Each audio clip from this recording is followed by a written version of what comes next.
The night was silent except for the distant howls of the wind as it swept through the dense, towering trees of the Pacific Northwest. Above, the sky was a clear tapestry of stars, unmarred by the lights of civilization. It was the perfect night for stargazing, a serene scene disrupted only by the sudden streak of a fiery object hurtling through the atmosphere. General Vrax, a formidable figure clad in the metallic armor of the Zoltrixian fleet, gripped the controls of his faltering battlecruiser. The vessel groaned under the strain of Earth's gravity, its exterior scorched by the entry burn. Warning lights blinked frantically across the dashboard, casting an ominous glow on Vrax's determined face. His jaw was set, eyes focused, even as alarms blared around him. The cruiser, damaged by an unexpected meteor shower, was losing altitude rapidly, each system failing in cascading dominoes of sparks and smoke. Inside the cockpit, the atmosphere was tense. Vrax's second-in-command lay unconscious at his side, struck down by debris that had breached the hull. Around them, other crew members were either incapacitated or struggling to maintain what little control they could muster. Vrax, despite his own injuries, a gash along his arm that leaked luminescent blue blood, remained the last bastion of hope. He maneuvered the ship, trying desperately to avoid a direct collision with the populated areas dotting the planet below. As the ground rushed up to meet him, Vrax executed a last-minute evasion, steering the crippled craft towards an expansive forest.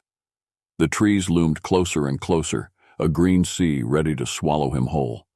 With a final, deafening crash, the ship plowed through the tree line, shearing trunks and scattering wildlife as it carved a deep gouge in the earth. Metal screeched against stone and wood, the ship finally coming to rest in a torn clearing, steam and smoke billowing into the night sky. Crawling from the wreckage, Vrax's imposing figure was hunched and pained. His scales, usually shimmering with an almost metallic sheen under the light of his home world, were dulled by dust and blood. Pain radiated through his body, each movement a testament to his will. Despite the severity of his situation, his mind was clear, focused on survival.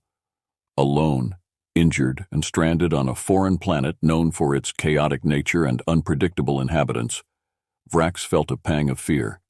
He was the general of the Zoltrixian fleet, used to commanding thousands and feared by his enemies.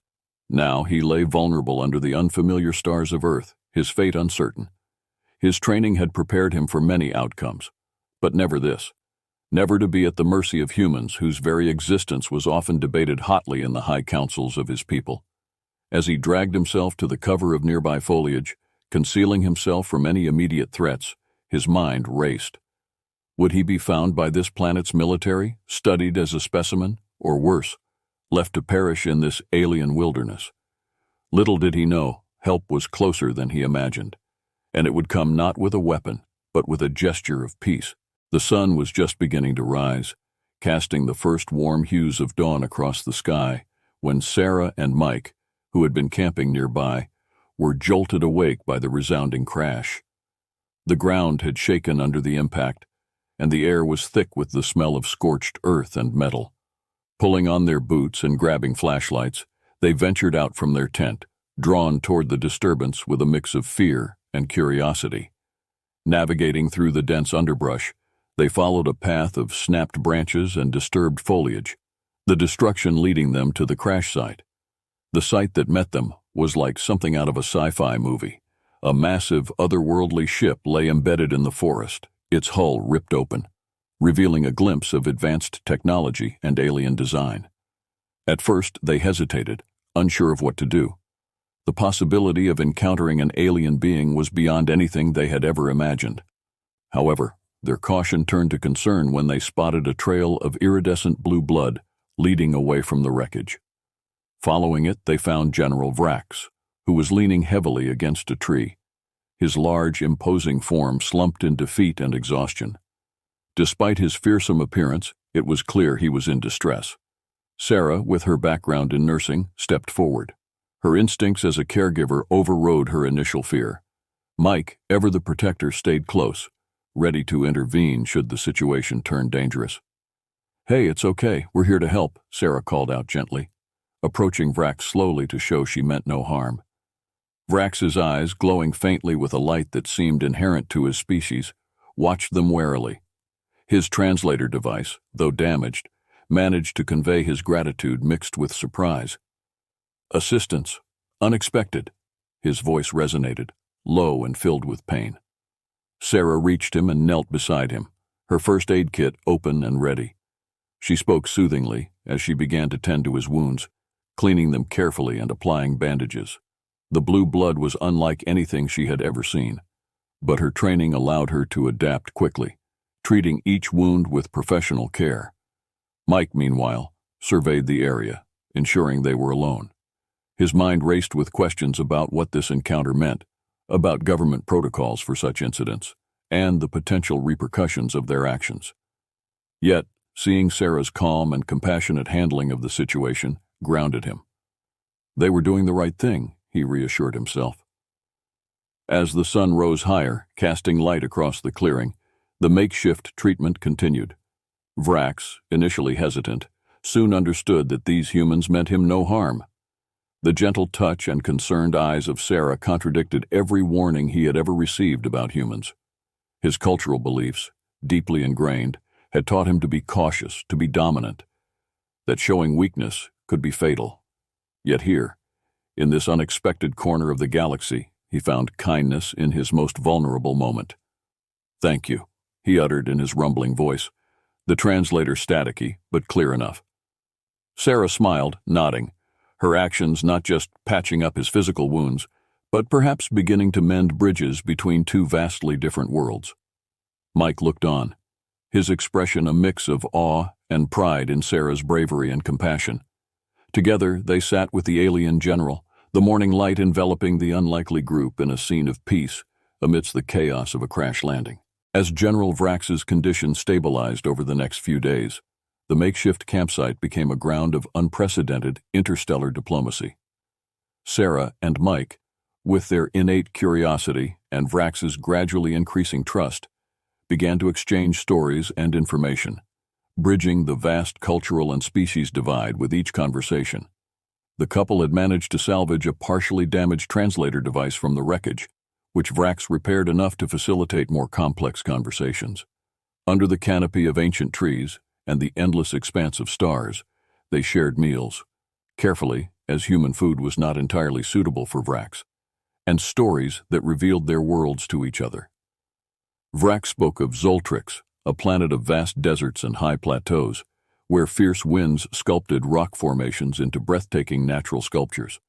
He described his people, the Zoltrixians, as warriors by tradition, their society structured around military prowess and conquest. They were a species that valued strength and strategy, with leaders chosen through trials of combat and tactical acumen. In turn, Sarah and Mike told him about Earth's diverse ecosystems, cultures, and the philosophies that shaped human history.